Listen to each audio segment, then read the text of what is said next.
acting Senate President si Win Gatchalian dahil hindi pwede maghalal ng regular Senate President at wala pong 13 boto.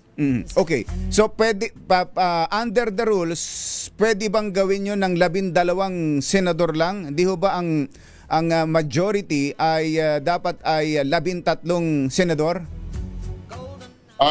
Pwede po dahilan sa yung 13 ang kailangan ay sang-ayon kung sasabihin natin na ang bilang ay 24. Kailangan 13 ang quorum. Tama po. Ngunit sang-ayon sa desisyon ng Korte Suprema sa Abilino versus Cuenca at sang-ayon din doon sa nangyari sa Senado nung ako'y Pangulo ng Senado noong 2015, yung bilang po kung ilan ang senador ay dapat doon lamang sa mga senador na sakop ng jurisdiction ng Senado. Ibig sabihin, wala sa labas. Ibig sabihin, pwedeng gampanan ang trabaho bilang senador. Kaya po, nung panahon ko noong March 2015, as doon po sa 24 na senador, mayroong 4 po na nasa labas ng bansa at mayroong 3 nasa kulungan. Kaya po ang bilang po ng kabuuan ng Senado ay 17 senador lamang at ang ruling ko noon ay 12 ay pwede na ay quorum na. Ganon din na nangyari ngayon. Ang posisyon ng grupo ni Win Gatchalian 22 lamang ang available senators dahil 2 po ay isa po nakakulong, ang isa po ay natago, kaya 22, kaya ang majority ay 12. Dahilan doon 12 ang doon, pwede, mayroon po silang quorum at mayroon po pangyarihan na i-declare na vacant ang lahat ng posisyon, pati yung Senate President. Ngunit dahilan ang pagkapangulo ng Senado ay dapat ihalal ng 13 senador, si Senator Win Gatchalian ay acting Senate President lamang. Opo. So galing dun sa naunang desisyon ng Supreme Court na Abilino versus Cuenco na sinundan ninyo noong 2015 at ngayon ang pattern na pattern na ginaya ngayon ng bagong majority ay yung ginawa ninyo, Senator Frank, as Senate President noong time na yon. So sa madalit salita, legal at tama at naaayon sa rules ng Senate ang ginawang ito ng grupo ni Senator Win Gatchalian.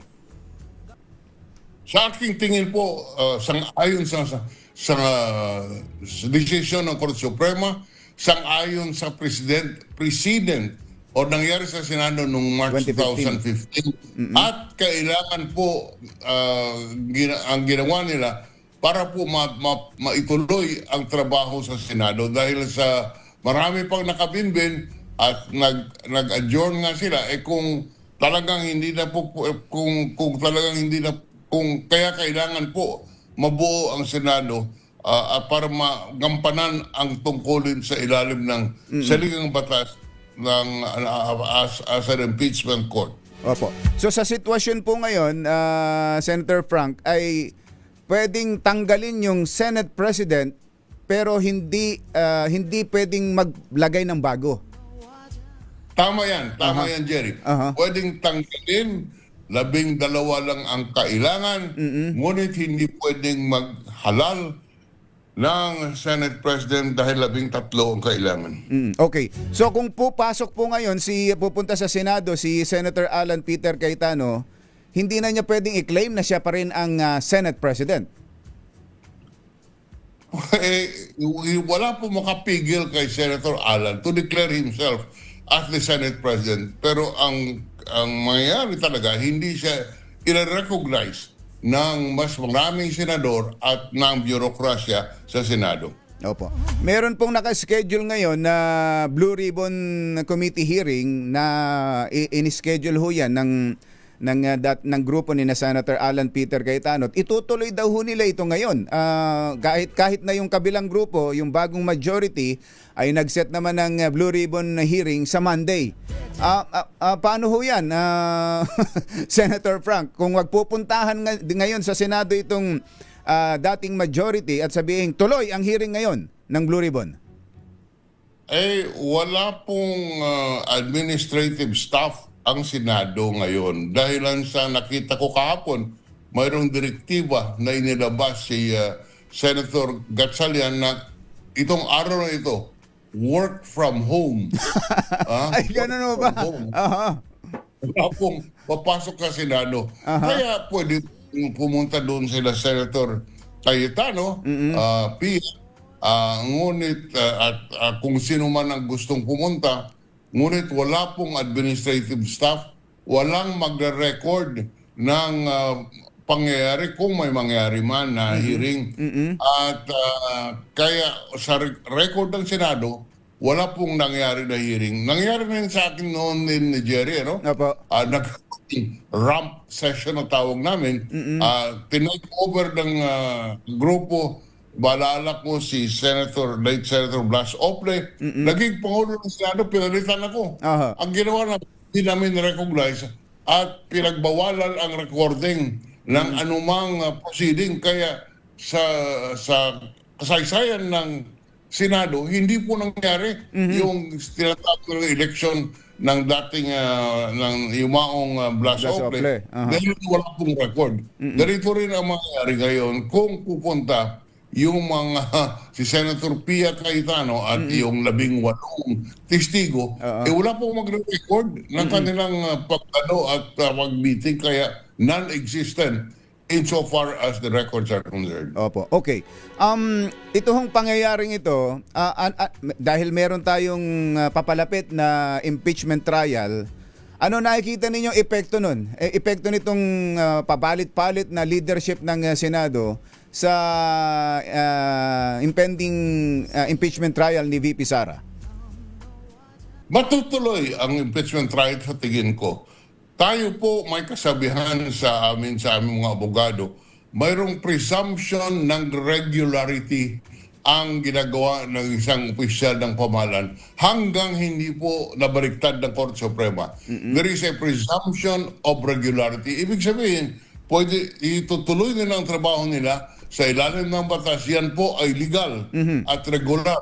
Ngunit pwede pong dalhin sa Korte Suprema at kukwestiyonin doon. Sa aking tingin, yun po ang mangyayari. Matutuloy ang impeachment trial dahil regular ang presumption. Ngunit hindi po sinasabi na hindi pwedeng questionin ito. They'll bring it to the Supreme Court, I'm sure. Opo. Okay. Kung matutuloy ang impeachment trial, sino po ang tatayong presiding officer? Si Senator Gatchalian po ang tatayo sang-ayon sa rules ng Senado ngayon bilang acting Senate President. Gagampanin po niya ang tungkulin bilang presiding officer sa impeachment trial. Ngunit, isang qualification. Wala po sa rules ng Senado na dapat ang Pangulo ng Senado ang magpre-preside over the impeachment trial of the Vice President. Okay. Sa katunayan, ang nakalagay lang kung yung defendant, ang respondent ay Pangulo ng Pilipinas, kung saan ang Chief Justice. Presiding officer. Ngunit sa ibang impeachable officials, wala ang Pangulo ang magpre-preside. So not necessarily na Senate President ang uupo. So paano hong under the rules, ano po ang proseso para makapaglagay ng presiding officer sa impeachment trial ng iba pang impeachable officials other than the President? Sa akin po, automatic mag-assume si Win Gatchalian bilang presiding officer ng impeachment trial. At ito po'y may assumption of regularity. Okay. Siyempre pwedeng questionin ito sa Korte Suprema. Opo. At kung kasi si Senator Win ay hindi po abogado, ang naririnig po natin kailangan daw po o mas mainam na ang presiding officer ay abogado. So pwede rin pong mag-elect under the rules, pwede rin ho bang mag-elect ng ibang senador para tumayo bilang presiding officer? Tama po yan. Tama po, Jerry. Ngayon sinasabi ko, wala po nakalagay sa ating saligang batas na pag ang nai-impeach ay maliban sa Pangulo, ay dapat Pangulo ng Senado o magpre-preside. Pwede pong iba ang magpre-preside. Opo. Okay. Paano po kung sa impeachment, unang impeachment trial ay ipilit ng kampo ni Senator Cayetano na siya ang presiding officer, at kung hindi ay hindi sila dadalo sa impeachment trial, paano po yung anong scenario at anong mangyayari? Kung hindi sila dadalo sa trial, sang-ayon sa nangyari kahapon, mayroong quorum ang impeachment court, 12. At ulitin ko lang, ito po'y may assumption of regularity. Mayroon pong on its surface, regular po, at pwedeng questionin sa Korte Suprema. Whether or not ang Korte Suprema ay makialam is an open question. Hindi po natin alam kung makialam ang Korte Suprema o pababayaan nila ang Senado na ipagpatuloy dahil mayroon po tayong prinsipyo, yung tinatawag nating political question.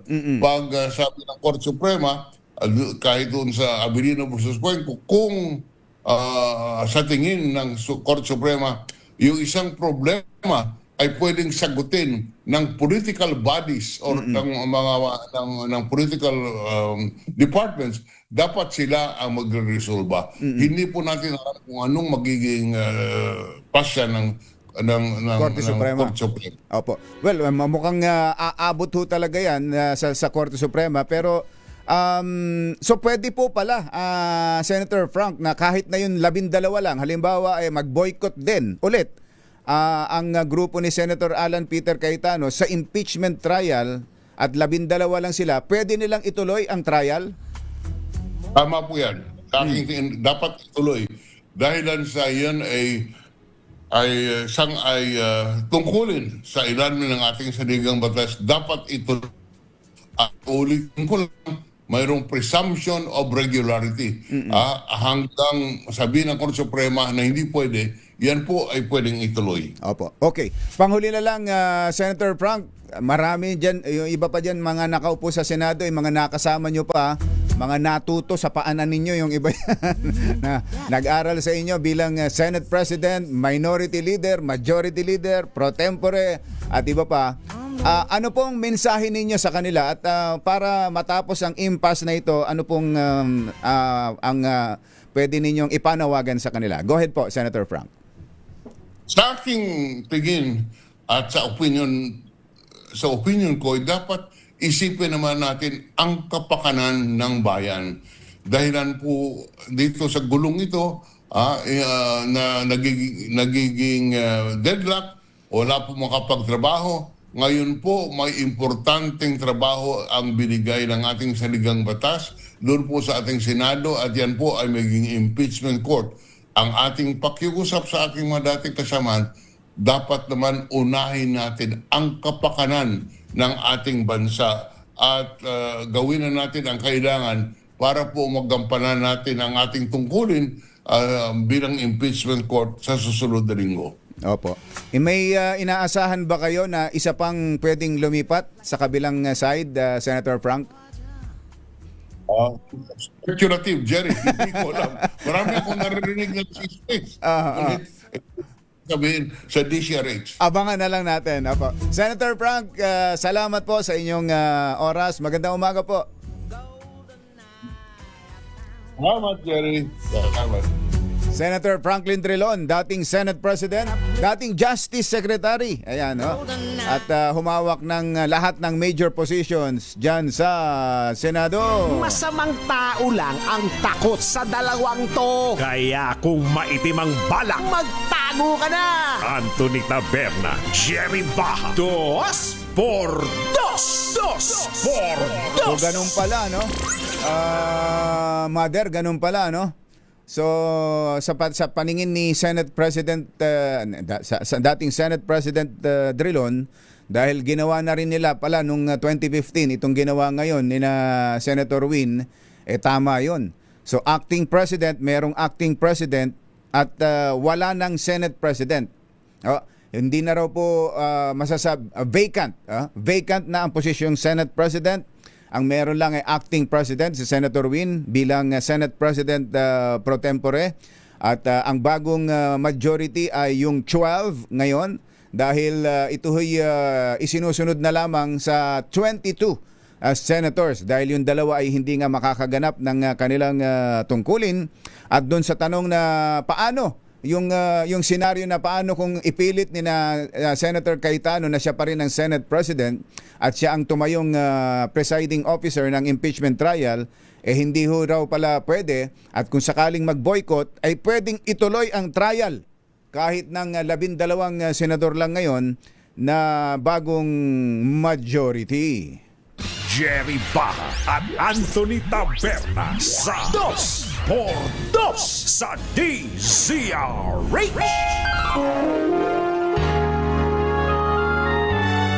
Kauna-unahan sa Pilipinas. Manila Broadcasting Company. DZRH. Member, kapisanan ng mga broadcaster ng Pilipinas. Member KBP, oras! Kapopoy! 17 minuto na makalipas ang ikapito ng umaga. Balitang bagong-bago. Balitang dapat alam mo. Balitang magdadagdag ng talino. Dahil bagong impormasyon, makibalita. Unang-una sa DZRH. Pangunahing balita. Kasama ang 2x2 tandem ni na Anthony Taberna at Jerry Baja. Araw ng Huwebes sa 4 ng Hunyo 2026. Narito na po ang ulo ng ating mga pangunahing balita. 2 araw na deadlock sa Senado natapos na sa pagdating ni Senator Cheese. Bagong liderato hindi kinikilala ni Senator Cayetano. Pupunta ngayon sa Senado. Itutuloy ang hearing ng Blue Ribbon. Mas produktibo, focus at bagong kamera ibinida naman ni Speaker D sa pagtatapos ng first regular session ng 20th Congress. Hirit ni dating Speaker Martin Romualdez na alisin ang precautionary hold departure order laban sa kanya. Tinanggihan ng Sandigan Bayan. Arraignment ni na Senador Jinggoy Estrada at Bonoan sa kasong graft kaugnay ng flood control scandal tuloy ngayong araw. Senators Cayetano, Robin Padilla at dating Sergeant at Arms Aplaska kinasuhan ng obstruction of justice sa Ombudsman. Press conference ng Napolcom naging viral. Kalinisan at inirereklamong pulis nagkasagutan. Magandang umaga Luzon, Visayas, Mindanao.